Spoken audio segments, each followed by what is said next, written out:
Hey, Editing Rod here. We had the great privilege of having a guest with us today on the podcast, but we had to record remotely, so there were some inconsistencies and issues with the audio, but we did our best to clean it up because it was still a great episode and we wanted you to enjoy it. So without further ado, please enjoy today's episode with one of the main directors of X-Men Evolution, Stephen E. Gordon.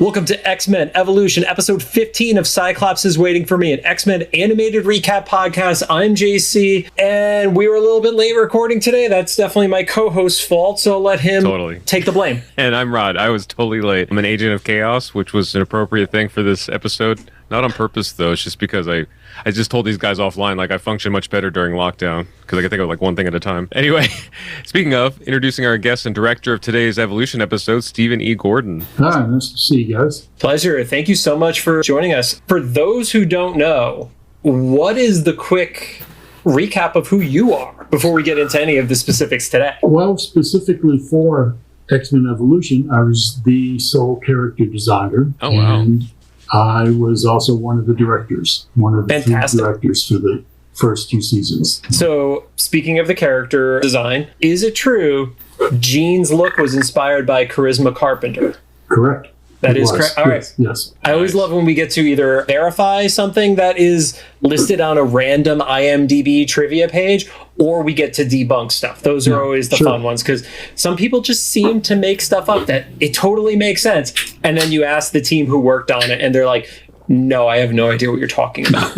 Yeah, we have a famous quote from Eric Lewald last season, brought up something about the finale, and Eric was like, there was no truth to that. Doesn't surprise me. Sure. So, let's go through our regular rigmarole, and then let's get into the episode. Cyclops is Waiting for Me is our weekly podcast series. We're going back and watching every single X-Men animated episode that we can find, along with some bonus episodes of some other shows. We first started with the original 1992 X-Men the Animated Series, building up to the release of X-Men 97, which who knows when that's coming out at this point. But it is not here yet, so we found some other shows that we wanted to cover, including X-Men Evolution. Some quick reminders. We're a recap show about a series that started over 20 years ago. There will be spoilers. If you don't want to spoil for you, pause the podcast, watch the episode, and come back.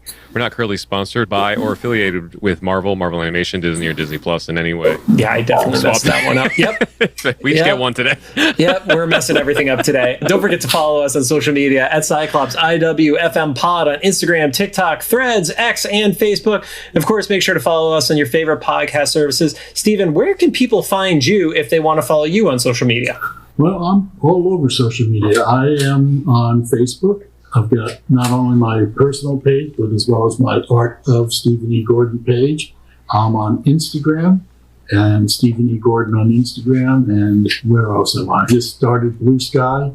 Nice. And also I'm on LinkedIn. And, I'm probably, if you Google my name with the initial, you will find plenty of links to find where I am. And I've got an NV store that you can buy prints from me and whatnot. So, do you have a favorite print on the store right now? Yeah, I've got several. I mean, I just came up with a bunch of new ones before San Diego. And, I've got some new Fire and Ice print with the Witch, Roliel, and I've got a Deja Thor's print that I just did. And I've got several new X-Men Evolution prints that I did because I can never keep up on them, because they sell fast and I go through runs quite a bit. And for X-Men Evolution, is the lenticular dance scene up for sale on the site? Yes, it is. I just put that up the other day because I've been too lazy not to. But yes, the lenticular dance scene, the Buffy dance, is on the site. So. I was telling Rod when we were diving into Evolution for the first time, that was one of the scenes from the show that, having never watched an episode before, I knew that scene was coming. And I believe the other one was the walk from the craft, which is in a later episode. That's in that same season, I think. But yeah, it's in the Bayville Sirens episode. So, on to today's episode. We're going to be talking about Season 2, Episode 2, titled Bada-Bing Bada-Boom. It aired on October 6th of 2001, currently sits at a 6.8 star rating on IMDb. And before we even get into the specifics of the episode, we have to talk about the fact that Disney and IMDb list it in a different order than basically every other fandom does.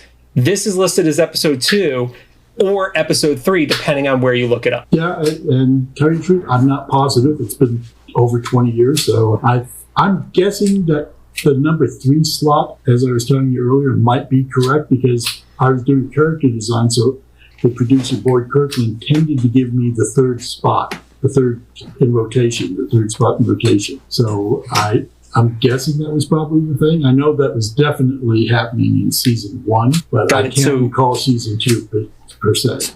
So which episodes in season 1 were also on yours? Well, the first Rogue episode was mine. The Nightcrawler one, where we find out who the Mystique is, his mother. As Rod likes to refer to as secret babies, which is a theme within the X-Men. Yes, yep. I'd have to go through and look at the actual list, but it was every third episode was mine. So one thing that dramatically was different from X-Men 92 compared to Evolution, you guys had a cold open. That was not the most common thing with cartoons back in the day, to have cold opens before the animated intro. Yeah. Had you worked on shows that also had this, or was this one of your first times working on shows with a cold open? This was actually, I believe, my second time directing series television, I think. So that was not, the other series I did, I think, had the same type of cold open, but it was a comedy series that never made it to broadcast in this country, so it doesn't matter.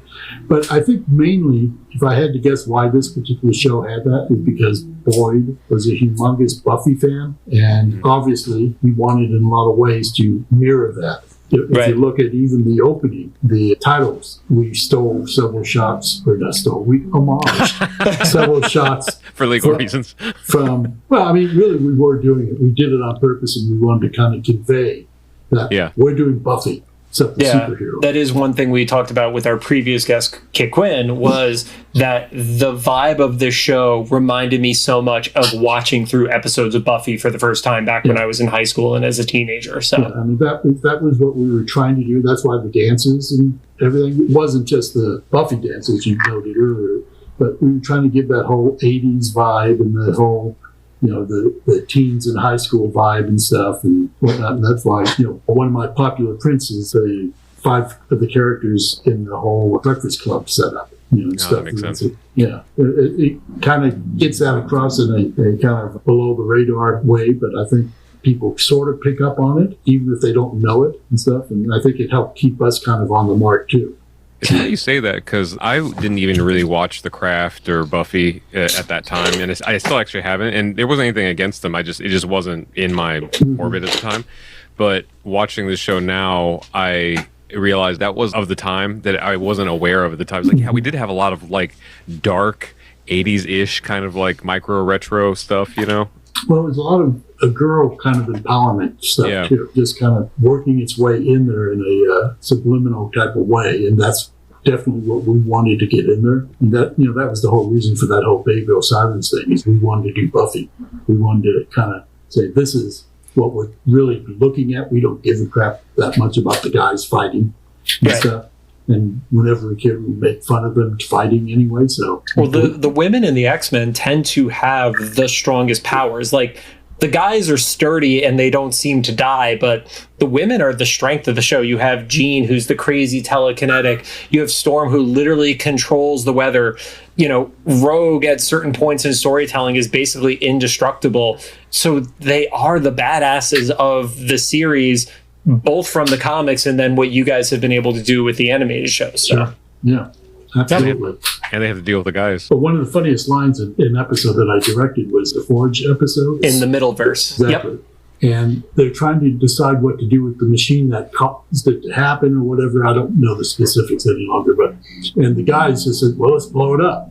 And Kitty or Jean would say, what is it with guys wanting to blow stuff up all the time? Yep, that was something we definitely talked about when we did our episode recapping that. That was it definitely stood out, where they were all like, yeah, the guys are just kind of doofuses and they think they could solve everything by blowing it up. Exactly. Yeah. And that was kind of our commentary too, a little bit on the original series. I also did some of that. Oh yeah. A lot of things, to be honest, that we did in our series were in direct opposition to what they did in their show. So, Rogue is the prime example.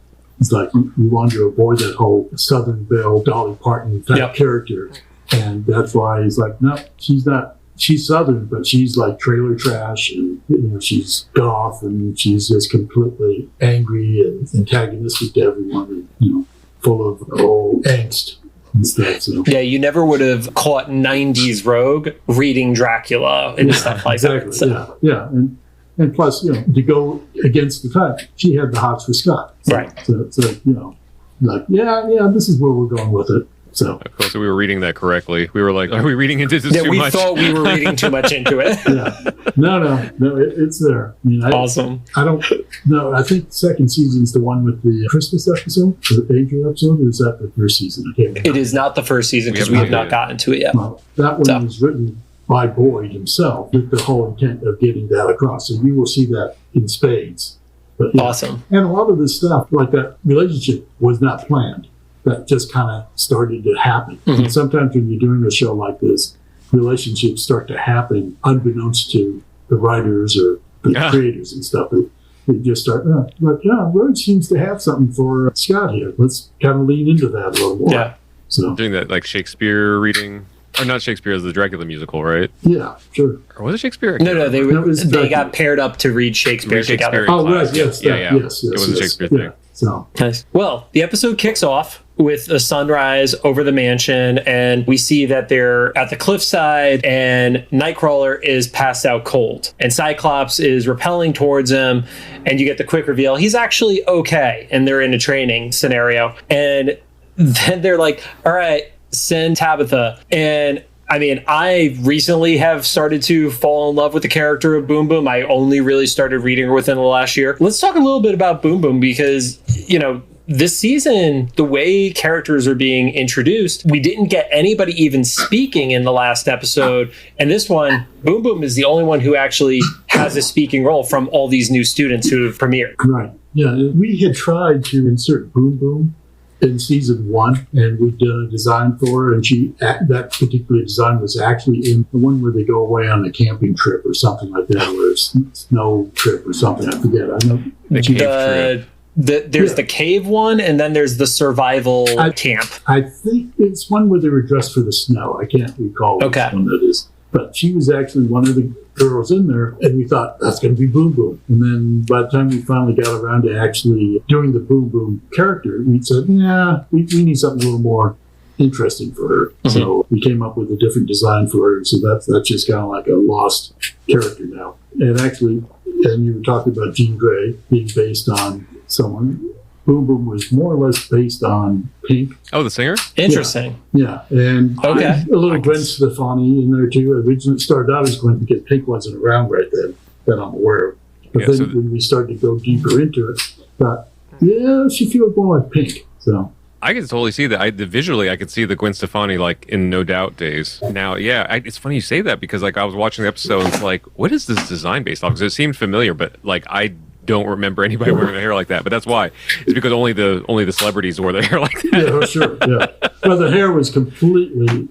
Originally, it didn't have the spiky things on the side, but Boyd asked me to do that because it looked like an explosion. So, okay. I will say the thing that stood out the most about Boom Boom's design for me is she had the 2 plastic bracelets wrapped around each other as her armband. And I just total flashbacks to high school and college because that was our era. That's when Rod and I were in school, and I definitely remember girls on school who would have that. And it's like it just looked like it cut off circulation in their arms, but nobody seemed to care. No, that was the look because this is before Google. I was doing these designs and stuff. So I mean, you could still try to find things online, but using Alta Vista and all those other weird search web engines, crawler and all that stuff. Exactly. Ask Jeeves and whatever. But I had this go-to magazine racks and spent a lot of time picking up teen magazines. So, and even though I was much younger then, 20 or so years ago, it was still kind of weird. I got some weird. You still looks. don't want to be seen picking up the teen magazines at the rack. No, definitely. Right. Not. So I was still in my 40s or something. That is just like, this is not a good look. But I get it, man. I'm in my 40s now, and I work with TikTok musicians, and I'm like, there's a whole age bracket where I'm like, we have to have mom and dad in the room and on the text chat. Sure.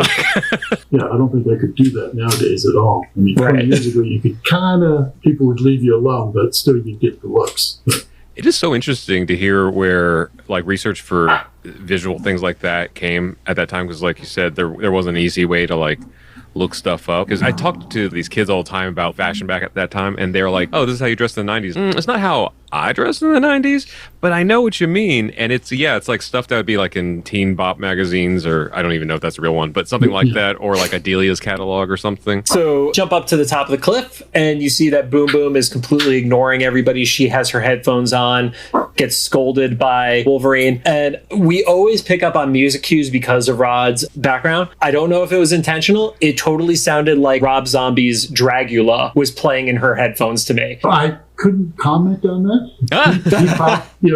I don't know where they got the music from, because that was all inserted after I was through with the episode. But, I suspect it was probably just something that the composer had sitting around so they wouldn't have to license something. Was William the only music guy on the show? I think so. The only other time we used anyone else that I know or can recall was on the Bayville Sirens episode. I think his version of that song didn't land, so I think they hired someone else to do one. Okay. So I think that's my memory of it, and I might be wrong. If I am, sorry. Yeah. Well, I had a suspicion because of, was it the last one of the last episodes we recorded, they're listening to like a band on the radio, and it's very clearly like an alternative rock band from the late 90s or early 2000s, I guess. And I like looked up the composer. I was like, there's only one composer, and I do music for some shows and stuff too. So I was like, you know what probably was exactly what you said. I have a Dropbox folder of like stuff that didn't quite make the cut and other things, or just starts of ideas. I'm like, we're going to throw this in when someone throws me a curveball at the last minute. No, I'm sure that's what it was. Yeah. He's just like, well, I've got 5 samples here. Pick one. Yeah. So as Tabitha walks over to the basket to get lowered down, she also flirted with Logan a little bit too. Yeah, she was a big flirt as a character. Yeah, I mean, nowadays I don't think we would have done that since Logan was an adult. But back then it seemed harmless that she would, flirt with him a little bit. But also, I mean, it kind of definitely gives you that bad girl vibe, which is what we were trying to do. Whereas it's like she doesn't have any restrictions on what she does. I think that was a normal thing, though, even in real life at the time, for like someone younger to kind of have like a little bit of attraction for someone older. The other way would have been the problem. Without a doubt. Yeah, without a doubt. I do love in this sequence, though, that Boom Boom and Nightcrawler are both driving not only Logan, but Cyclops crazy.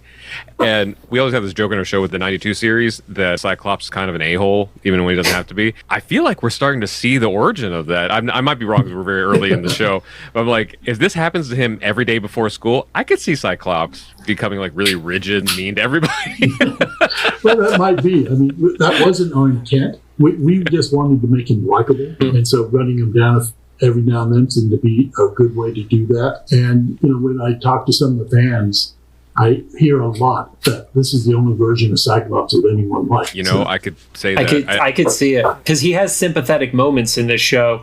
He has his, like, Willie Loman vibe, whereas, like, other versions of Cyclops, he's already the, like, full-blown Boy Scout leader.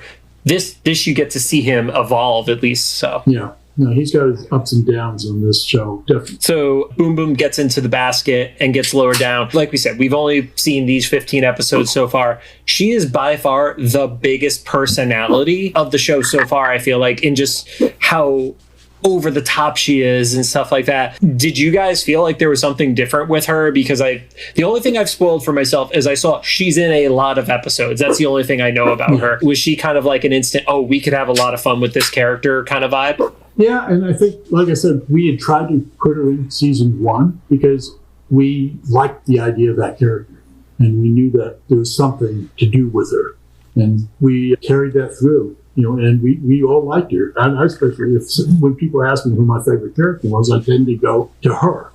A lot, because she had a lot of interesting storylines and she had an interesting background that I think we could have explored even more. We didn't, but we could have explored that more. I think now if we were to do it, we would have made it even darker. Now it's just, her dad likes to steal shit and use her to do it. But I think we would have gone even darker with it if we could have. Of course, Kids WB may not have let us, but that's interesting. I was actually thinking of like how serious this got for a kids show, especially this one, because this one was more, Evolution is more of like the high school drama stuff. So it's like the biggest thing that happened outside the superhero journeys. We're like, that boy doesn't like me, and I didn't get to lead the musical. But this one, man, I'm guessing this was on purpose. Such a big positive personality came from like a really rough home life. No, that was all part of it, yeah. Outside of both shows, I'm not familiar with Boom Boom. John's actually the one catching me up on her. She's got to be like one of the most 90s like characters, just everything. Oh, yeah. When you actually go back to like the X-Force comics, which was, now I'm going back and seeing that, I'm like, oh wow, she was 90s to a 90s T. Like there's no other way to look at that character. So yeah.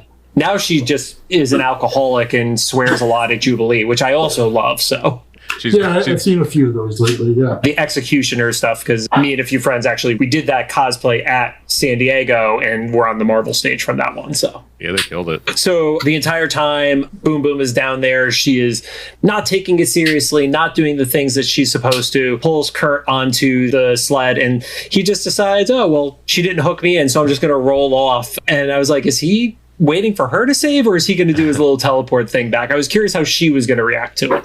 Yeah. So they keep flirting. He pops back up. She yells to Wolverine, but calls him Badger.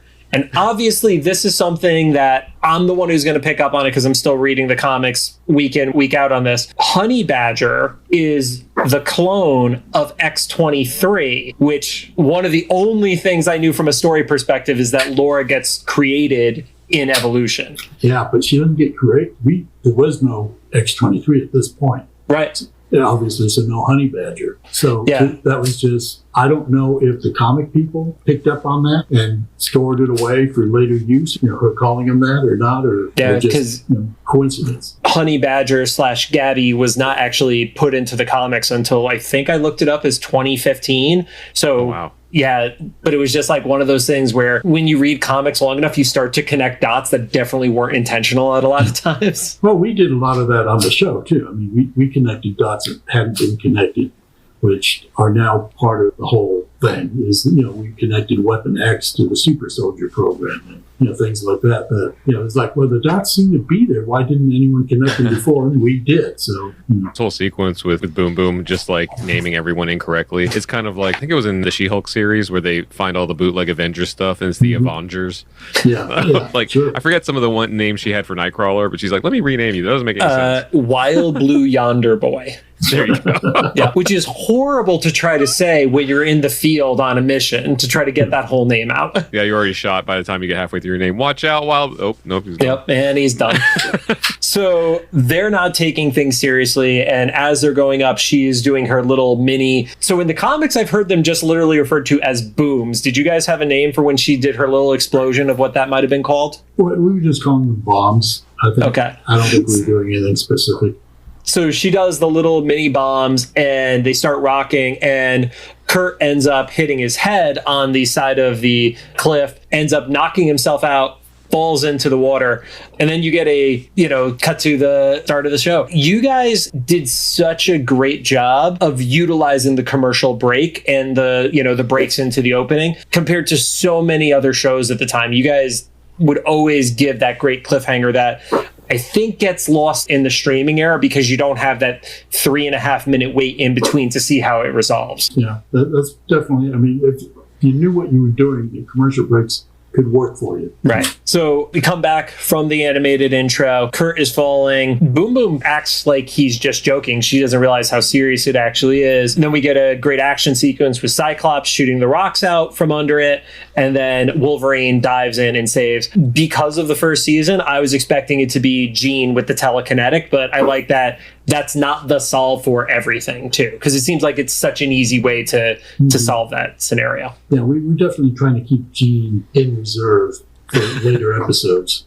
And stuff, so. And also, like, Logan's like the adult in charge. He's like, oh, God. Yeah. These damn kids. It's not even 8 a.m. yet. Yeah, he hasn't had enough coffee and he just does not want to be there. Well, we also talked about this on the previous episode. These kids do a ton of training before they go to school. In the Kitty Pryde episode where we find out the Weapon X stuff, she had to easily be up for an hour and a half before she even went to school that day. You guys put these kids through the gauntlet every morning. Well, we had the fun of time to give training room stuff and the danger room and whatnot. So, yeah. I guess if you're not on like the football team, you don't have to be there for drills at 6:30 in the morning. So True. Xavier was able to do his own. Yeah, I think that was probably our understanding of it, thinking that justification of it is that it wouldn't be any different if they were in marching band or drill team or football or any of the other sports. They'd be there pretty early. So we start to get voiceover from Xavier, and then it pops into a meeting room or the danger room or something, and he's scolding. One of the things that Rod and I have been talking about is this is a very, very different version of Charles by comparison. This one operates a little more in the shades of gray with somewhat of a military vibe to him versus the everything is good, happy Xavier. So do you mind sharing a little bit of your thoughts on like why you guys took the route that you did with Charles? Well, we wanted to have an adult in the room, even with, I don't think I would consider Wolverine an adult.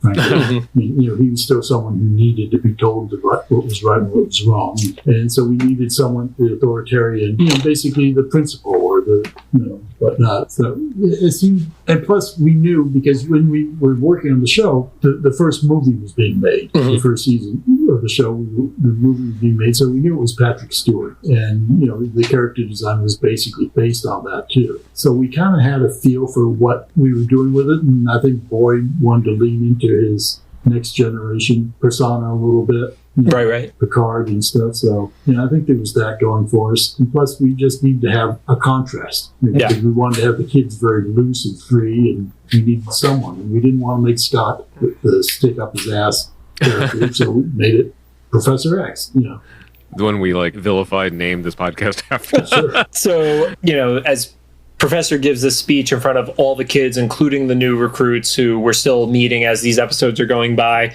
Basically, 2-week punishment, not allowed to do anything outside of school, no use of powers at all. And then they have to do 2 trainings per day with Logan. And I love how that's been interspersed throughout the series as a punishment is you have to train with Logan. Like you guys have hit that, I want to say 5 or 6 times across these episodes. Is it just that he's such a taskmaster? Like what's the... are they just genuinely scared because they don't know enough about this guy? What's the vibe on that? Well, I think we kind of wanted to leave that to the imagination of the audience. But, I always assumed it was like you don't want to train with him because he's just a pain in the ass and he's going to take it to a level that you don't want to work at. Right. It's not going to be a fun training. It's going to be, he's the drill sergeant from hell. It's why they literally went to a survival camp rather than train with him. So right, exactly. Yeah. I had those coaches in high school too. So Boom Boom is ready to protest, and Nightcrawler just kind of, thank you, sir, may I have another, and just accepts the punishment because he doesn't want it to get worse. Yeah. I feel like Nightcrawler's been punished before, so he knows how it goes. he was so really he free had a full semester, so yeah, he was the goofball before this. So. No, he'll be a goofball later too, as you see. Yeah. But but he wants to toe the line when he can. Plus, he's German, so. Right. So we pop over, and for the first time, we actually see the Brotherhood of Bayville boarding house, and it is every frat house turned up to an 11, I think is the best way to describe what you guys gave us there from a visual perspective. Right. And Toad is literally eating flies off the trash can. Quicksilver runs in, can't find any food, and Toad's like, yeah, we need some coin. And the only thing I would say is I'm shocked that Toad hasn't just been robbing people constantly. He seems like the guy who would be doing that. Well, that's how we showed him in the very first episode. But but maybe he learned his lesson. I don't know. Yeah, and then we get a little more insight after the season finale from season 1, where Toad tries to break into one of the doors. You find out it's Mystique's room. He can't get through it. And Quicksilver says, well, what happens when Mystique shows up? And it sounds like he's still in denial a little bit about what happened, whereas Toad is like, no, she's gone. She's not coming back. And I don't know if maybe I'm reading too far into this. It's Toad has felt abandonment before, so he isn't shocked by an adult abandoning, whereas Quicksilver had some abandonment, and then Magneto came back into his life, so he has that hope that maybe Mystique will do the same. Yeah, that probably is not a bad read. I'm not sure that was what we were consciously thinking of, but right. It's probably not a bad take on it. I mean, most of what we do is we give random takes, and then 7 episodes later, we find out if we were right or wrong. So that's our whole MO here. Well, and also, I mean, as you get further in, once Wanda is introduced and stuff, you see that there's a whole series of family issues and stuff. That you can see why Pietro might be behaving the way he is. I love the showing of this boarding house. It kind of filled in a lot of blanks about the Brotherhood from the first season for us, because like we're like, yeah, why are they still all hanging out together at school for the show? Obviously, otherwise these are all kind of like chaotic personalities, and stuff. And if they live together, that makes so much more sense. Like there's a lot of little things. Anybody's had roommates, even if you hate them, like you're bonded in a certain way. Really, this made me more empathetic to Mystique. She had to live with a bunch of disgusting teenage boys. So I was like, okay, I get your villain origin story now. But to your point, though, Rod, even Blob is like, look, I don't really like you, but I don't want you to get hurt. So I think it kind of goes to that of like, you're stuck in that bonding experience, whether or not you enjoy who your roommates are. Yeah. Well, you want to have family, even if it's awful family. They're just trying to grab onto anyone they can. So we jump over to the high school, and you see that there's a fundraiser that night. Is going to be a carnival, and it's to help recoup the costs of the gymnasium. We find out that had happened a month prior, and that's all from the principal just kind of giving that great exposition. We see the principal telling the secretary, make sure throughout the night, keep throwing money into the safe. I do question the design of the principal's office. Not the most secure spot to put a safe, in my own personal opinion. I'm sure that's not wrong. Sometimes you have to take cartoon license. Of course. So yeah, I love the setup though. It's easy to like digest because we see a lot of that stuff, especially in shows at that time. I'm sure even now, where it's like here in the safe is all the money we've raised over the last 20 years. Like real clear, easy target. At that point, we meet Tabitha's dad. Shows up and is looking to just see his daughter. You could tell something's already up because, she was at the Institute. He was not there or involved in any way. And then you hear that there's a restricted list. And I feel like in that era, schools were way looser with releasing a child to a parent and such. 23 years later, still, it is kind of shocking to me hearing that. Like, you guys were very forward thinking, I guess, in how, parents could hop into a school and just ask for their kid, Yeah, I mean, that time, anyone could have picked up your kid. Probably wouldn't have been a problem. But nowadays, obviously. Yep. But, so I don't know if that stemmed from someone's understanding of how it was working at that time, and maybe their particular school with their kids or something, or just thought this was a good way to set up that he was not welcome. So. I was going to say something similar. Like I remember getting picked up by like a different, babysitter, parent, friend of a parent, like my mom's coworker's friend's daughter or something. There's no proof that she actually knows who you are. Yeah, no, there's like, you, okay, come on, and then we wouldn't question either. But to your guys' credit, whoever had that, it came up with that kind of a story point, in my experience, was actually kind of accurate, because there was a girl at my school, and her father was very, very similar to this father, was a problematic, estranged person in the family. This girl I went to school with, she was the only one that had a restricted guest list. Very exactly like that. Like, so if she was the only one of it, and I remember specifically because she was the only one of us that couldn't just like go on the bus. Office had to check like a very specific person picked her up and things. So like I was like, oh wow, okay, this is right on the money. Also, I'm gonna be kind of embarrassingly honest here. I thought this was a Peyton Manning cameo. I was like, wait, Boom Boom's dad's Peyton? It just looks so much like him, at least to me. I don't watch sports, but no intent, especially that time. But yeah, sure. Maybe I'm not a sports guy whatsoever. Either, yeah, maybe. I can't tell you exactly where that particular design came from. I'm not even sure if that's the right timeline. No, I don't think it is. Yeah, probably not. I want to say that was like the Tom Brady era, like Tom Brady's start of his rise, but I don't think Peyton would have even been on people's radar, right? Yeah, no, totally. I was like, this timeline is probably totally wrong. Jump over, we see Boom Boom. She is unable to get into her locker. And quickly we see she is not adhering to Xavier's rule of no powers and uses one of her little mini explosions to blow it up, and then reveals it wasn't even the right locker. Yeah, I mean, she just broke any rules and she didn't give a crap. It was just all fun and games with her, which is in contrast to how she was raised.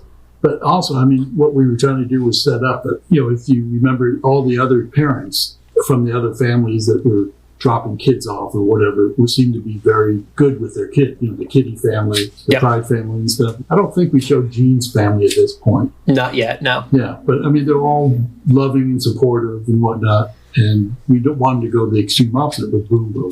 So. Right, and she becomes the 0 F's given kid who's like, oh, okay.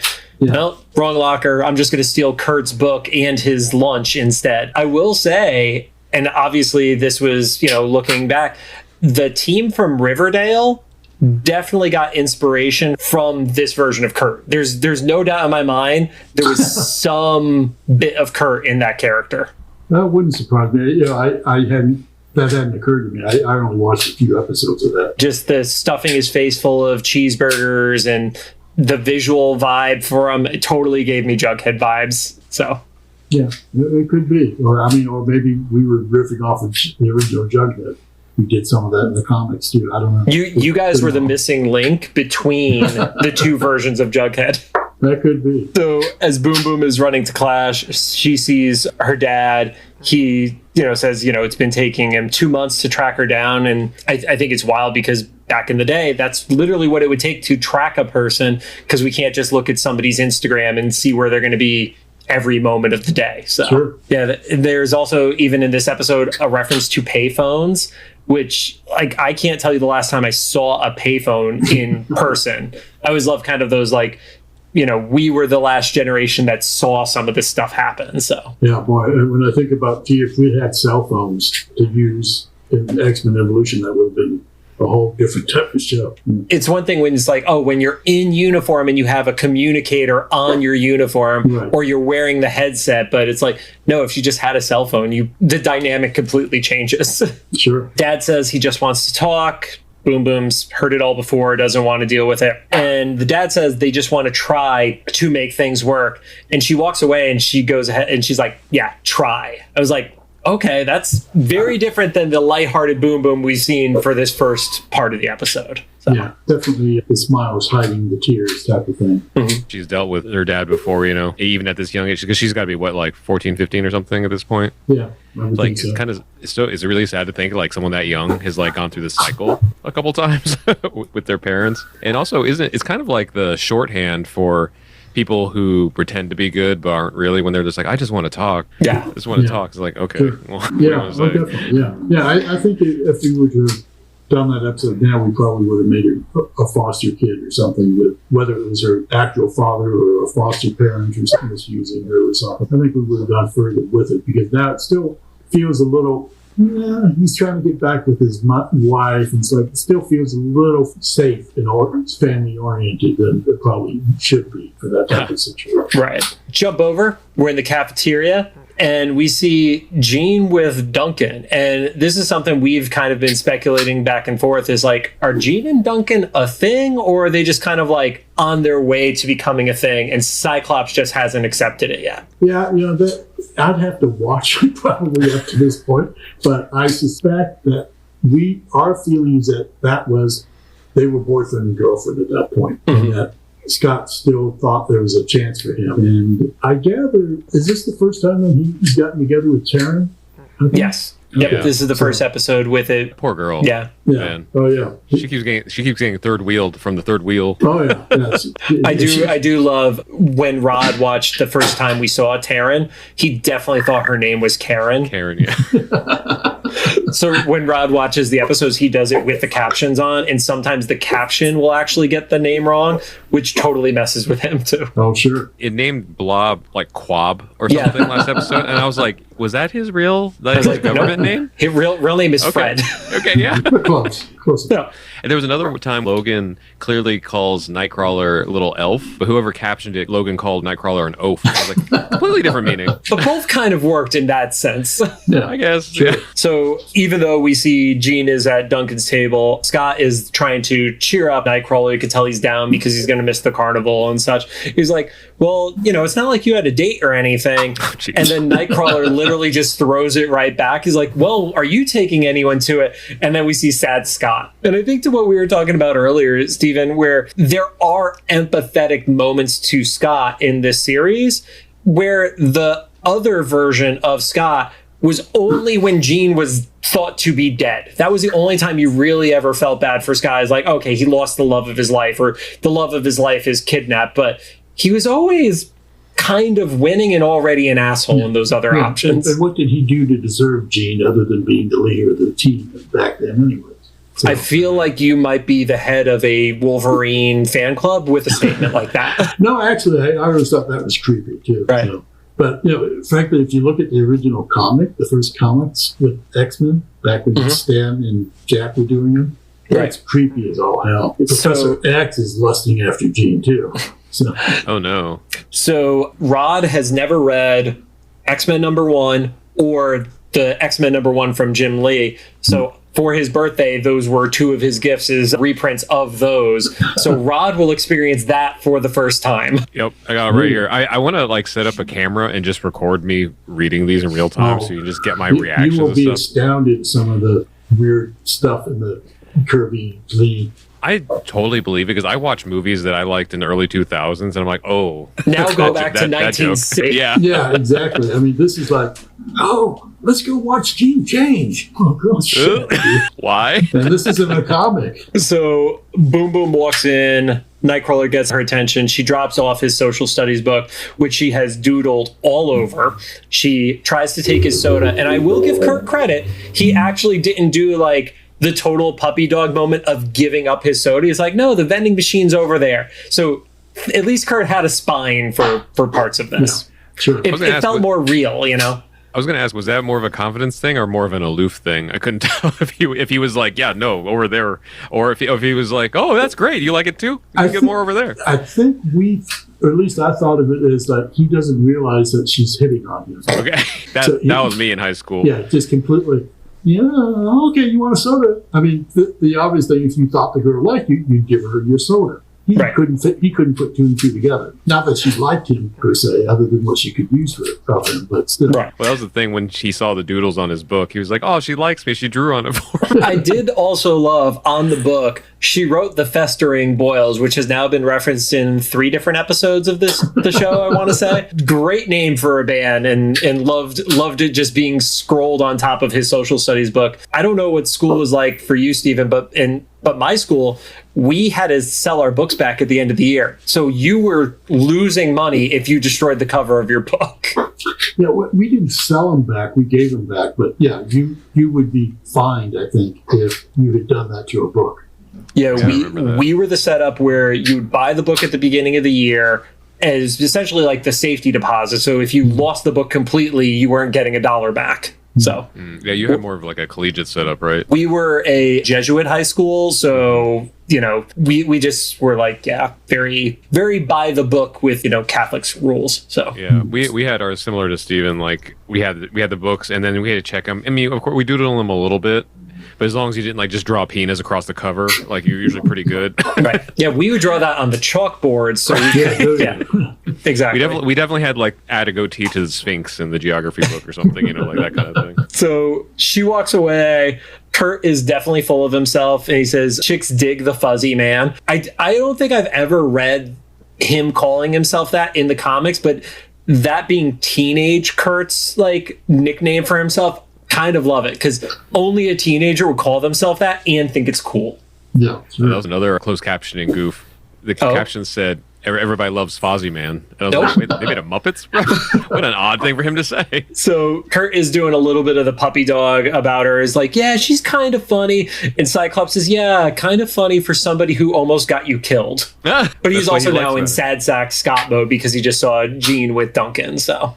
Yeah, can't let anyone have their day. If we're still covering Evolution by April, hopefully not. We should do April Fools. The math will work out regardless of if 97 comes out in between. Oh, okay. Yep. Just sure. But I think it'd be fun for April Fools to do our podcast, but cross out Cyclops as Duncan is waiting for me. just tables have flipped now. So we have a bad habit of saying we're going to do something on a future episode or ask so-and-so on a future episode whenever we talk to them. We never remember to actually do it. Nope. So I could bet money we will not remember to do that on April 1st unless somebody tells us to do it. Or you'll see it April 3rd when I remember or hear this. Oh, yeah. That thing. So Boom Boom heads over to the soda machine. Lance is actually getting himself a free soda. He does one of his little mini quakes, makes it pop out, and Boom Boom has to one-up him because I think he said oh, what'd you think of my technique? So she just basically destroys the soda machine. She's got turned on. Yeah. And he's like, oh yeah, you would fit right in with our house. And she's like, no, I'm good. And then he gets excited because he's like, oh, we could steal a lot of coins with her because he doesn't think big enough is the vibe I always get from Lance. Yeah, they're all pretty low rent. So we jump back over. Mr. Smith is at the Institute, does his back and forth with Xavier. Xavier's like, yeah, the mom gave pretty explicit instructions that you weren't allowed to be near Tabby. And then we didn't really realize for sure until the last episode that the end of season 1, that mutants were not known basically at all, that they were closer to urban legends and Sabretooth being confused as Bigfoot, any of the big incidents being covered up by Storm in the fog and such. And he basically threatens to just out the mutants to the world to talk to his daughter. Yeah. What was the vibe with the creative around keeping mutants as secret as possible up until this point? Well, I mean, we wanted to play that out as long as we could because we knew that allowed us to have them interact with regular people, the regular kids in the hospital. And was kind of our goal. The minute we outed them, we knew that it would take a different direction. So we tried to keep that maintained as long as we could. And you only get to put that genie in the bottle back in once. And you guys did that in the season 2 premiere because Xavier mind wipes the entire football field. The overall fix, like I can fix it. He is way more aggressive with mind wiping people than I think we were expecting. So we also get one of the most aggressive moments from Logan outside of his interactions with Sabretooth, because Mr. Smith puts his hands on Charles and Logan basically says, I will cut off your hands and put them in a jar in my room. I think that might be the most graphic any of the X-Men animated shows have ever gotten. Up to this episode, I completely think that's the most graphic description that's made it in. Yeah, we weren't allowed to have him stab any human or anything like that or cut anything, but we're somehow able to sneak that in, the graphic description. It seemed real, though, because like sometimes we could tell when censors intervened. We're like, wait, you just threatened a child, and you just say like, I'm gonna knock you to the moon, bub, or whatever. But like this one's like, no, I will end you. Yeah. Not only am I going to cut your hands off, I'm going to keep them as a souvenir. Right. Next to the others. Yep. Boom Boom and Kurt return after school, and he just wants her to hear about. And we get further insight into their relationship that, things are starting to get better between him and the mom. Obviously, we know that's a load of crap, but she can come home once the creditors are off his back. And that's essentially Boom Boom seeing through his BS. Sure. It's emotional blackmail and whatnot. Right. And then he adds in the money is more for your mother than it is for me. And like you said there perfectly, it's the emotional blackmail. And he's like, just do this one thing. And she tries to cut the deal with him of like, all right, I'll do, the one last heist. And if it's not she's going to get out of the game, it's she's going to get him out of her life. Right. So. Yeah, she definitely wanted to distance herself. Cuts over to the evening. Kurt is on his balcony. I feel like everybody loves balconies in this show. We had people like climb up and scare Kurt. Kurt scared somebody in the first season. Everybody loves messing with balconies in this show. Yeah, it was a kind of a fun little device. It fits the mansion, obviously, and also gives us a little more something to do other than walking around in the hallways and this going up and downstairs and whatnot. So yeah. And also, we talked about it in the first season. Kurt got an amazing room when he got into the mansion. He had big room, didn't have to share with anybody, had a beautiful sound system in there for him and everything. Here's the catch. The professor wanted to make him happy. But I guess if somebody's going to travel literally across the Atlantic Ocean to go to your school, you can't give them a very tiny room. Not like, the girl from Chicago or the girl from the swamps. You could shove them in a room together. Exactly, yes. So Boom Boom basically gets Kurt to break curfew, go over to the carnival, and she's like, yeah, just one ride. And he's like, no, we can't do it. Smash cut to there on, I've heard 700 different names for it. I think you guys called it the something spider in the show. And I thought somebody was going to get really injured at that point. I'm not going to lie. Because you hear all these horror stories about, these rides that are old and broken and haven't had maintenance on them in for forever, and she literally blew up the control panel for it. Yeah, cartoon license. People just get sick to the stomach, and somehow blowing it up makes it go faster. But, and then luckily he had the basically power plugs right next to him, ripped those out, and then everybody is sick to their stomach except I feel like Boom Boom and Kurt were like, no, we're okay. We're just like kind of like drunkish stumbling and we have to lean against each other so we don't fall over scenario. Dizzy well, I mean, if you think about no one else was expecting it and they knew it was happening. So, right. In theory. And they've had to train with Logan. Yes, they've had to train with Logan. Has definitely just grabbed Kurt and just spun around in a circle by holding his tail. I guarantee that. Sure. So they proceed to predict what YouTube pranking would be if you had mutant powers by messing with the entire carnival. And Rod and I have had our share of being in YouTube prank videos, and I got anxiety watching the pranks because I know how it is in real life. I couldn't imagine people with powers trying to do that to other people at that point. And like actual destruction too. Like blowing stuff up. Although I did really appreciate the one like random guy's girlfriend just cracking up at him when the stuffed animal blew up. Also, why was he the one carrying around the big bird? I feel like she should have been the one carrying it. That just tells me. I was gonna say she wanted. There you go. I was just like, oh, she didn't like it that much. I like your theory way better, Steven. So they go around. They are near Blob, and she literally does the perfect toss and blows up Blob's hot dog. And I feel like that is the worst thing you could do to Blob. Sure. Like that is a personal affront to him. But they see Boom Boom and Nightcrawler as they're running away. You also get a quick moment where I feel like she let down the armor a little bit, where she feels like Kurt's power is so lucky. And I don't know. I would love to hear your thoughts as to why that's the lucky one when she has this power that she's doing lots of great stuff with. What makes Kurt feel so lucky? Well, I'm gathering that she feels that being able to disappear and go anywhere else is a great power, as opposed to, all she can do is blow things up. It's not a lot different than throwing rocks at things or explosives, I guess. Right. And hers is much more grounded in what someone could do, whereas his is just wildly interesting. You could teleport from one place to another, which I'm sure she would love to do.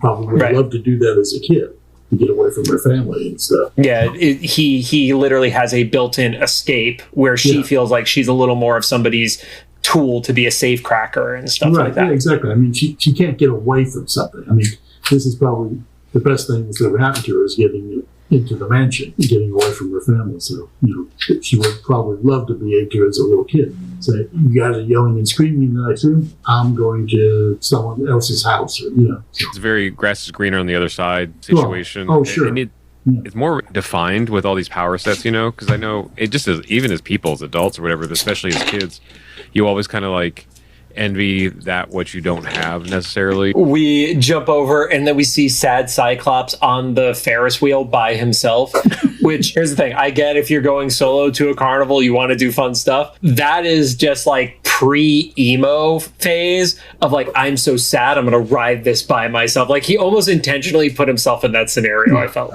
I'm pathetic, yes. And then Taryn walks up and is like, hey, let me ride with you. Scott's like, oh, weren't you with Duncan and Jean? She's like, yeah, I was the third wheel. And I was like, is Scott okay? Now is he feeling Taryn, or is this a like, if I hang out with Taryn, maybe that'll get Jean's attention? Because every one of us in high school was stupid enough to think that would work too. Hang out with their friend and it gets their attention. Just like it, I'll be friends with that girl. Maybe she'll eventually think I'm dating material. I was actually kind of wondering if this was the early hints of Taryn might have a thing for Scott, and Scott's just aloof as well. He's like, well, your orange soda's over there. Yeah. No, if you keep watching it, they do become more or less a couple, I think. Okay, so I was reading that correctly. Yeah. Or maybe I'm just misremembering it, but I seem we always thought of them as a couple. So, whether that was intended by Scott to worm his way into Jean's company or not, I don't know. I don't recall that being talked about, but could be. Jean is with Duncan. She actually sees Scott with Taryn, and it's like, all right, are we going to get a little bit of jealousy? We'll find out. Obviously, not as jealous as Rod and I were reading it. Or maybe she's jealous of Taryn. Yeah. So Scott is kind of paying attention, kind of not, but he sees from the air Kurt and Boom Boom. And obviously, he's disappointed in Kurt because this Scott is not rebellious in any way. So he's like, he's breaking the rules. I gotta be the big brother and calm him back down kind of scenario. Boom Boom then sees her dad and tells Kurt to go meet her in the arcade. And it's at that point that they realize that they've been there for 2 hours instead of one ride. But she uses her charm and is basically like, no, it's fine. It's 5 more minutes. We've already broken the rules. Why does 5 more minutes matter?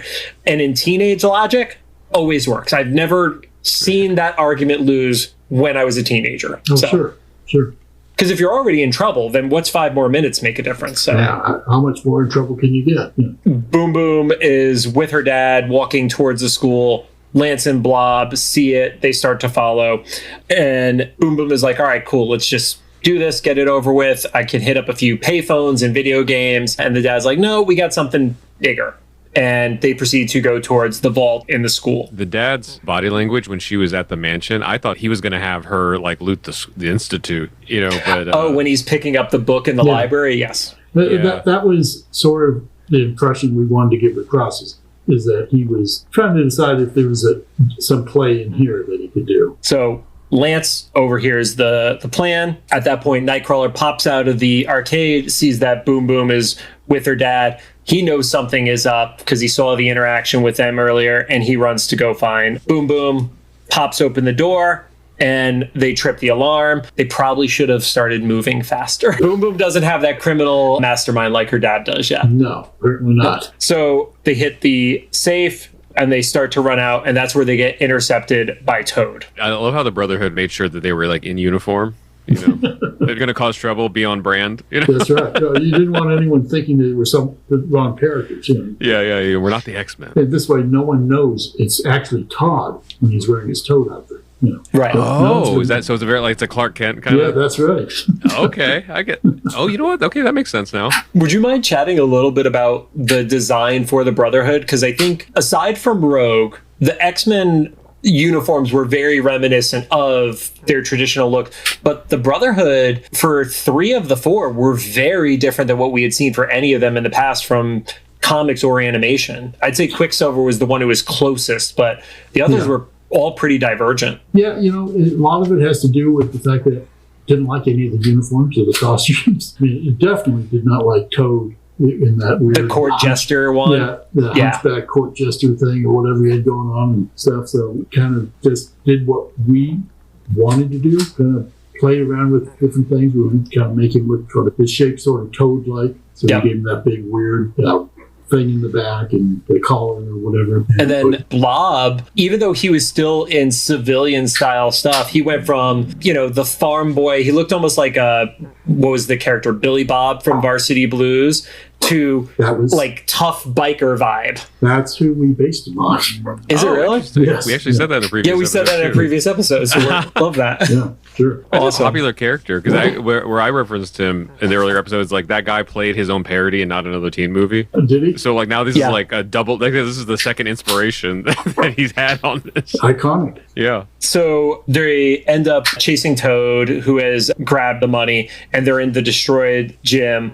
You see Lance and Blob in there. Lance decides to throw a dig back at Boom Boom, saying that he is unimpressed by her technique. The dad gets frustrated, starts yelling at Boom Boom to get the money back. And at that point, Scott blows a hole in the wall. And this is the closest Scott has felt to 92, where he's just shooting through walls. Just for the hell of it, yeah. Yeah, and then he's with Jean and with Spike as well. And then we start to get some of the really, really great fight animations here. Like, usually it's 1 or 2 moves per people, but it felt like there was a lot of thought in the fight choreo of Evolution in particular. Regardless of the episode, it's more thoughtful planning with who is doing what to who in these different episodes. Yeah, I think there was an intent of, matching characters up specifically and giving them a reason to be doing stuff so they weren't just, hitting each other. My feeling about, and probably some of the other people on the show too, the feeling about the first series was that it's basically about hitting each other, and blowing stuff up and banging on each other's head and stuff, whereas ours was, the fighting was an afterthought. It was more about the characters and personalities and stuff and the relationships.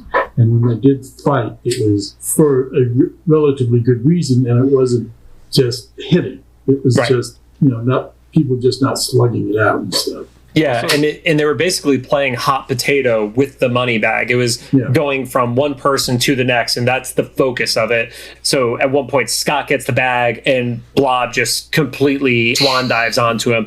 And I actually wrote "Dead Scott?" ? And then immediately he zaps up and shoots Blob into the air. So Sure. Yeah. you get some cool shots with Spike, who spikes the bag. It ends up near the basketball hoop. Kurt jumps over to there. And then, the dad ends up grabbing the bag and then runs off. Cyclops wants to give chase, and Tabitha says, nope, stay behind. I will go and get him. And that's where we see she's over her dad's bullshit at this point. She's trying to own it. They get up to the roof. The dad starts to go through, starts breaking through the floor. She puts her hand out, and she actually calls him daddy. And that felt like that very, just her being completely vulnerable at that point. She reverted back to wherever she was as a 5 or 6 year old is how I interpreted that. And then the dad rejects the offer. Right. And it felt like the deal was sealed with their relationship the second that happened. Absolutely. And I'm glad that got across. I think, like I said, if we were to do it now, I think we would have seen him even uglier in that moment. Where just like you piece of, you never was. You could say it here if you want. We do curse, so don't feel like you have to. But we wouldn't have done it for the show. But, it would have been him basically saying you never were any good, and yada. Yeah, I think coming down hard on her. Yeah, I think that came through. Like I saw it as like he was like the PG-13 version of a crackhead. Because he chose the money for whatever it was going to get him. I got to read that he had some sort of addiction, whether it be like substances or gambling or whatever, or something. Because it sounded like this money wasn't going to be the fix that obviously it wasn't going to be the fix, but like it wasn't even going to patch the thing that he said he thought it was going to patch, and he was willing to sacrifice what's left of his family. Or creditors is the nice way of saying the mafia that you owe the money to. Yeah, sure. Yeah, so I'm glad that type of thing got across because, like I said, I think now we would have been a lot more black and white about it.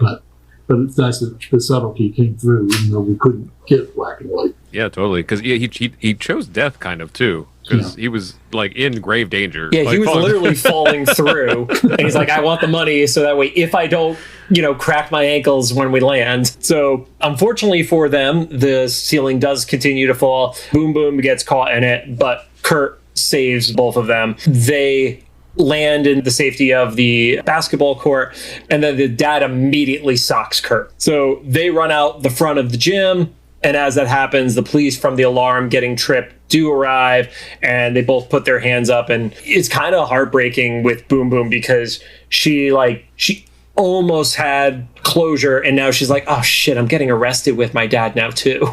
Yeah, I think that's kind of a lesson for her too, right? Like if you give a guy like that another chance, then it's just going to be the same story. Oh yeah, nothing's going to change. We cut over to the Bayville police station. Boom Boom is leaving the station, and Xavier and Kurt are there. She, of course, asks what's going to happen to her dad, and I love the subtle things of like giving the explanation of why she was released without point blank saying, oh, you were released because of this. It's like, well, he's charged because of coercing you. And that's why I feel like certain shows do age well. Rod and I talked about this. There are certain shows from when we were growing up, the decade prior, that we can't watch anymore because they were so written for kids to sell toys. Whereas this always felt like it was written as a show to enjoy. And if there were toys, the toys were complementary to it. They were not the goal of the series. Yes, that's how we looked at it. That's not how Marvel looked at it because they were a toy company then. They were Toy Biz. So the whole reason for the show was because they wanted to sell toys. And that was the whole deal. But yeah, I'm glad that it did not come off that way to the viewers. But maybe why they never sold toys. I don't know. They let you go as long as you wear this new gold jacket coming in fall of next year. Yeah, exactly. But at least she was not given the option like Evan was. We do joke about that one where it was, oh, you have a choice. You can come with us to the Institute or you stay here. And Scott says, well, there's always a choice. And we're like, that doesn't feel like he was given much of a choice. Yeah. No. She's like, all right, well, I'm going to just head back and pick up my stuff and get out of there. Kurt, and we've read Kurt as being freshly 16 is how we see him from an age perspective, because he was driving in an episode. Other than that, I would have thought he was 15 or younger, but he was driving at one point. But he has that youthful optimism of, well, it's okay, we can make things better. And I think, we've talked about it in this episode, Boom Boom has seen stuff. She has a different life experience than him. And she's like, no, I can't. It's just not where I'm supposed to be. And then lots of sad people in this episode. I want to say that, Steve. We've had sad Cyclops. We've had sad Boom Boom. Now we have sad Kurt. And I don't know if you remember the intent of this, but this is kind of what I read off of it, is that she saw that her father couldn't change, so that she assumed that since she was the daughter of her father, that she also wouldn't change. Well, I think there was some of that in there, that she was bad seed and that she didn't belong with the good guys. A little bit like what Rogue's comic book history was of, she always had lots of guilt for the stuff she did before she became an X-Men. So yeah, and some of that was us trying to do the whole Rogue thing with a different character. But we obviously didn't get that across, do that much with Rogue being a bad guy, the good guy. So we decided to kind of overlay that onto Boom Boom a little bit. So. Oh, interesting. I thought that was a great transition in the first season with Rogue, like, not being on both sides of the fence. But also like living up to her name, because as someone, like, I primarily got my X-Men knowledge from the 92 series. Like, I didn't read too many of the comics and stuff, and the toys. And the toys. It's like, so the name sounds cool, but she was like never really a Rogue. She was quite a team player in 92, actually. Sure. And so in this show, it's like, oh, she is literally, she calls herself a Rogue. She's just doing her own shit for the whole first season, Sure. So jump back over to the boarding house. They have now had their water cut off, and apparently there's one last bottle, which Lance says, oh, the water being cut off makes me thirsty. And I'm like, you are every guy in high school I wanted to just like see fall over in the cafeteria. Like, you're just such a piece of trash. And there's a knock at the door, and it's Tabitha, and she immediately pulls off with Lance what she didn't pull off with Kurt, of taking the drink out of his hand. She's been too nice with Kurt. Yeah. And then everybody is just kind of like in shock.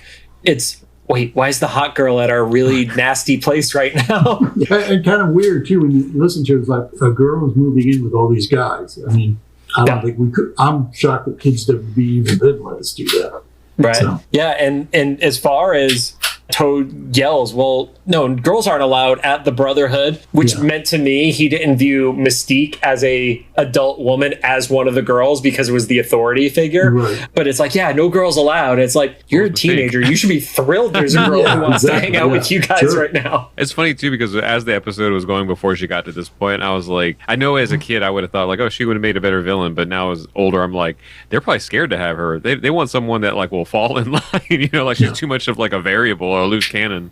And now they have to deal with her. Oh, yeah. And the next episodes with her in the Brotherhood, you start to see that. It's not a good thing. So she's like, oh, there's rooms upstairs. And she goes, and I love that she's the only one of this quintet now who figures out how to open the door. You have such a massive powers. And she's like, no, I'm just going to blow up the lock and I'm in there. And then the most amazing bedroom I think I've ever seen in animation that was not for a king or a queen is the best way I can describe this. It's pretty crazy. 2 chandeliers. I love the little reveals too, like, because you said there's other people with powers there, it's not just Toad, like Blob could have busted through the door or whatever, but also when they reveal the room, you see like the windows, it's like, so also you other boys could have just like gone. I like my headcanon of like, they're just all that kind of dense. None of them like thought. Like, these guys are not deep thinkers. If Lance is the smartest amongst them, arguably maybe Pietro, they're still not that smart as a total group.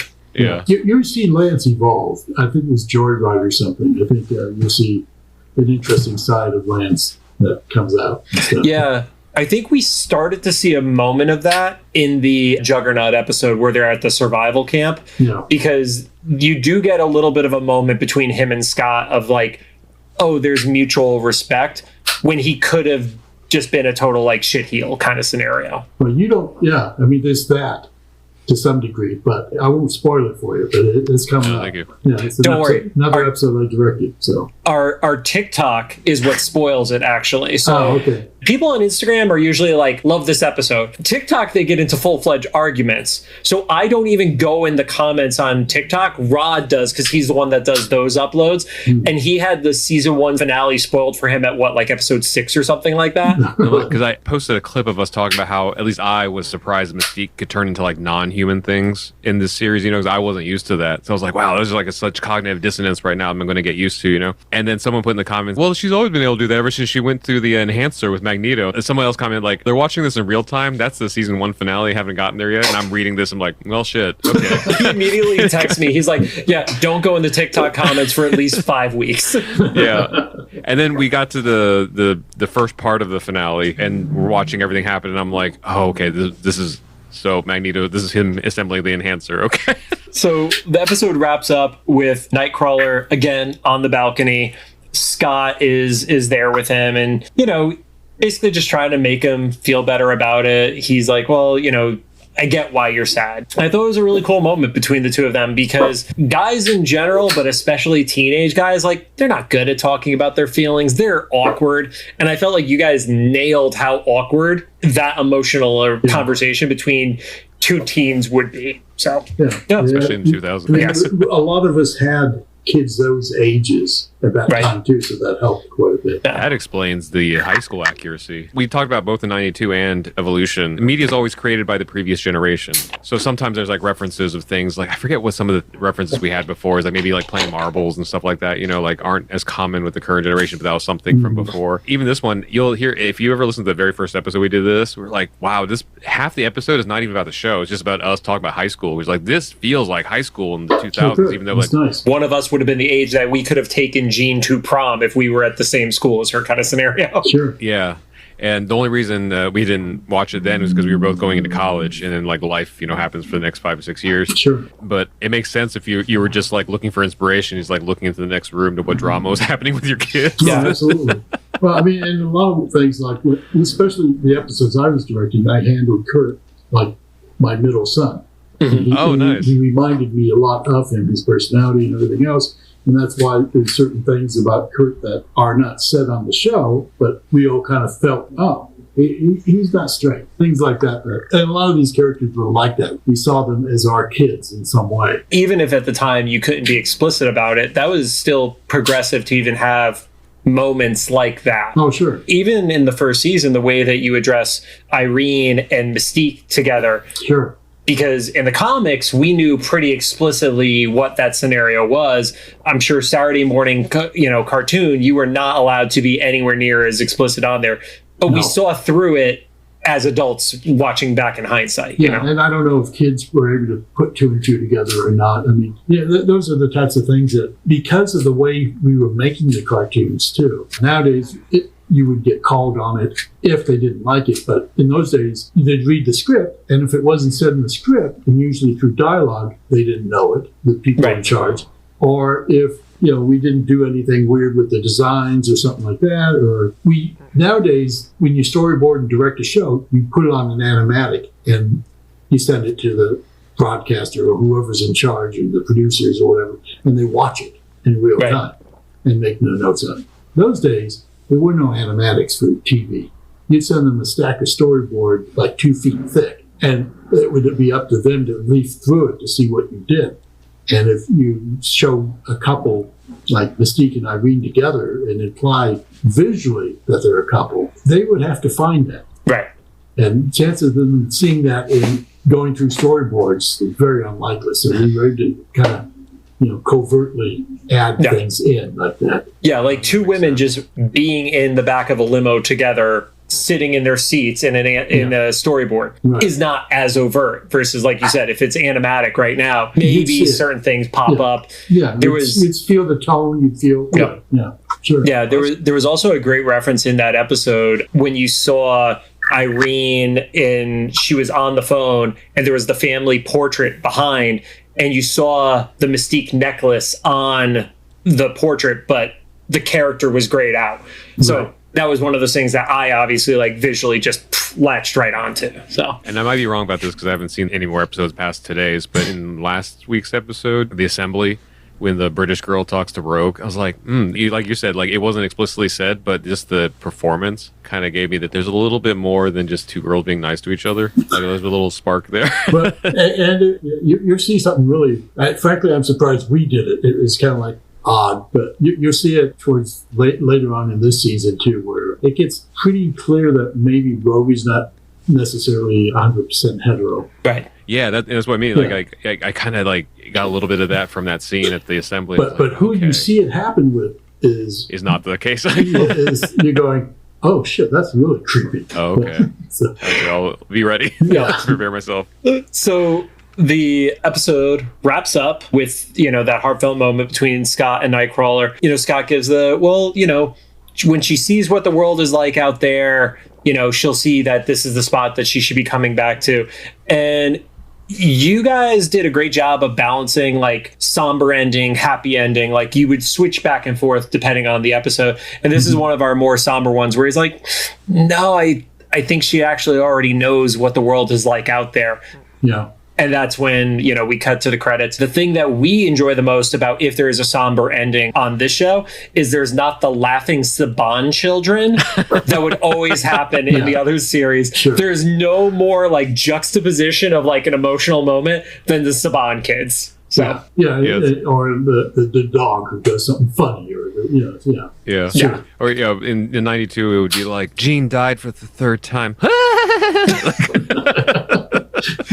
No. Like I said, we were big fans of Buffy, and especially Boyd. At that point, I hadn't seen any Buffy, but he kind of got me into it. And so that was the template for what we were trying to do, especially about midway through season 1. That's where we kind of felt like we could start going in that direction. And there was a whole behind-the-scenes thing about us trying to covertly do stuff and whatever and whatnot. But by season 2, we at that point had been given permission by Kids WB. In fact, it was their idea. Because WB was who was airing Buffy at the time, previous to that too. Yeah. But Kids WB was different than the WB or whatever they were called at that point. Yeah.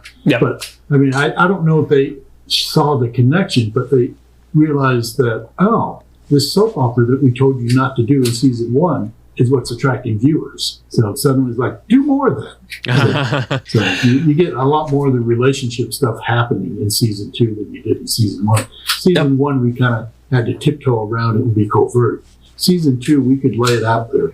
So that wraps up our episode. I do have one question I would love to ask you before we wrap up the podcast episode. Obviously, you said you loved working on Boom Boom. From the episodes that you were a part of as the director of, or even just in general, what was your favorite episode from this series? And I know that's a loaded question. Yeah, it is. It's very hard. I mean, I had several. I mean, I really liked in season 1, the Nightcrawler baby episode. Yep. I think it's in season 2 where Jean loses it, and I think that's the next episode. Okay, having the nightmares. Based on the thumbnails, I think that's the next episode for us. Okay, I don't think that would be in order then, but because like I said, I would be every third episode. So if you're watching, it doesn't matter. And also, there's one called Joyride that I had a lot of fun because the script was kind of problematic, so we had to kind of go in and play with it, which is always more fun than just storyboarding and directing the script. It's always more fun when you have to go in and say, okay, there's something not working here. We don't have time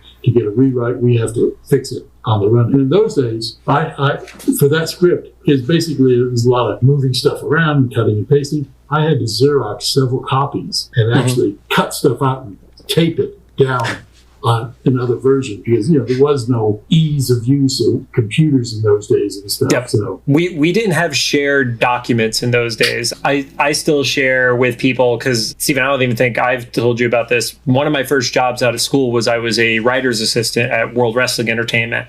So I would be on the road for Monday Night Raw and SmackDown, and we would go into the production meeting and I would have to do all the copies of the run of show at these arenas.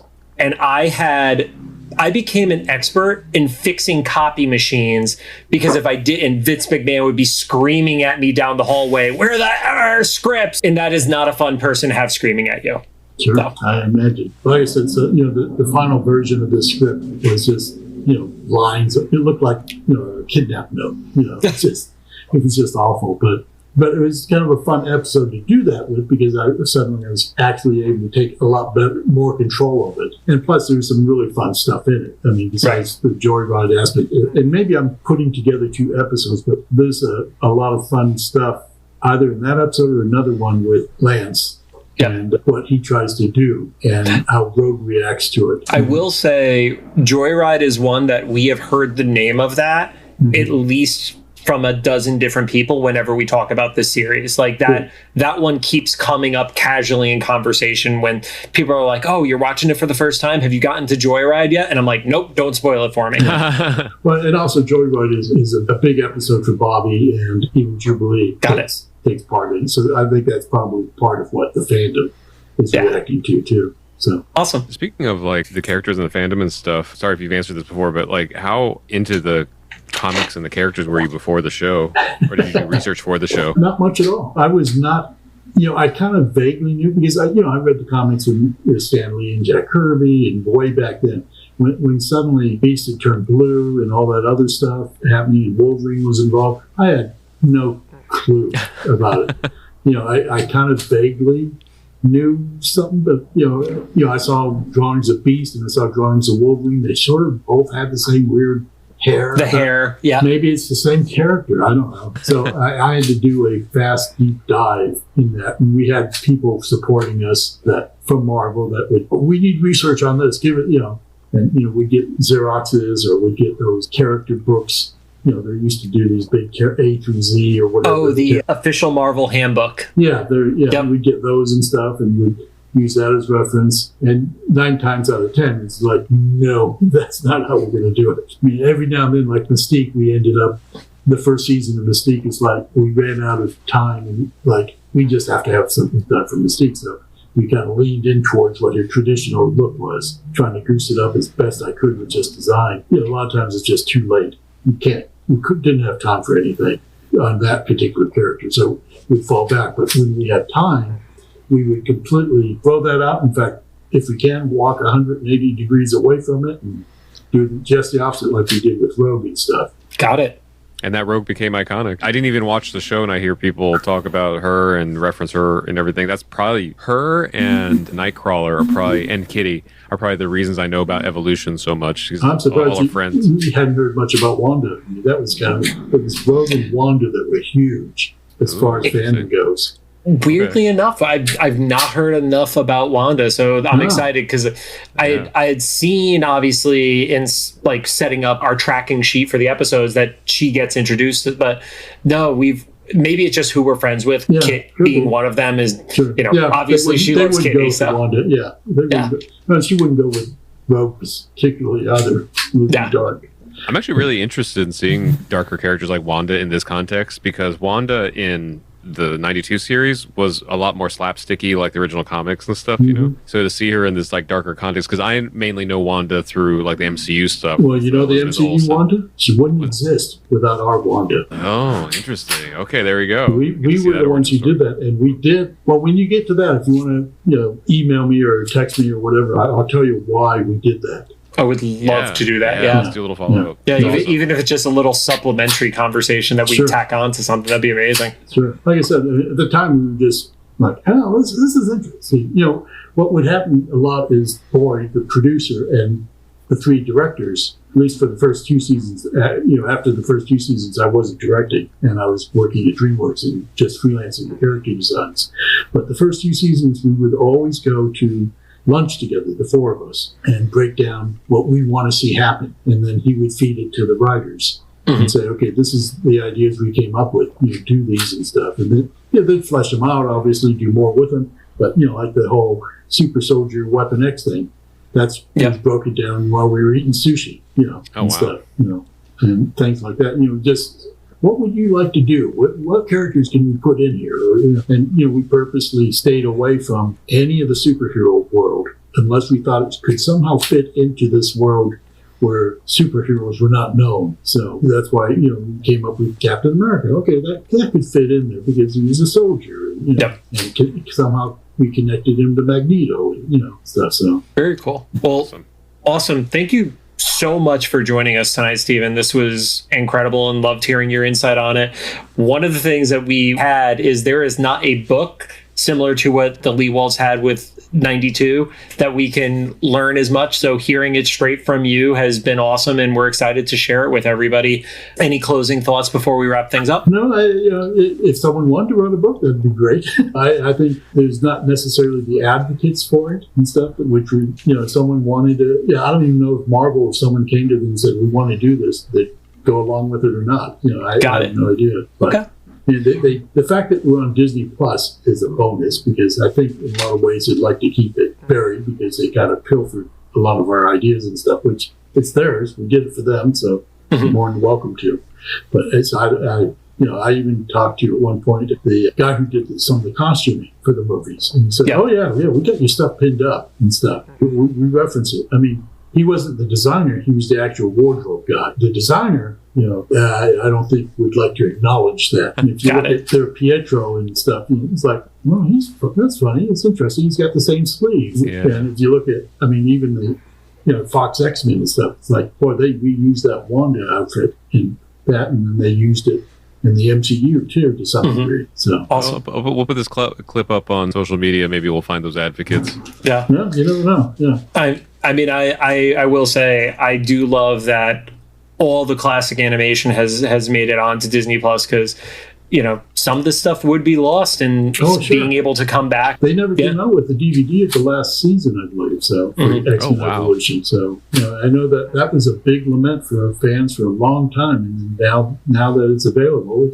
I'm sure I hope they're happy, but there are some completionists out there that want to have the hard disc and stuff in their hands and stuff. Well, on the plus side, I'm sure there will be somebody at LA Comic-Con who will have the bootleg of the entire series for us. I have no doubt. I know there's a guy who he's got to hope that Marvel never sees it, is selling all the model sheets from X-Men Evolution in a book. Oh, wow. Together. It's like interesting. Going, boy, that doesn't fit Marvel's thinking, but good luck on that. Yeah. To wrap things up, thank you everybody for joining us. We will absolutely share all of Steven's social links in the store on the write-up for this episode. If you have any thoughts, questions especially, please feel free to leave the comments in the YouTube upload or the official Instagram for this episode. Keep spoiling stuff for Rod on TikTok. And if you like what you heard, we'd appreciate a rating on the podcast app of your choosing, including Apple Podcasts, iHeartRadio, Amazon Music, Spotify, Google Podcasts. And again, thank you so much, Stephen. Appreciate it. My pleasure. Had a good time. Thank you.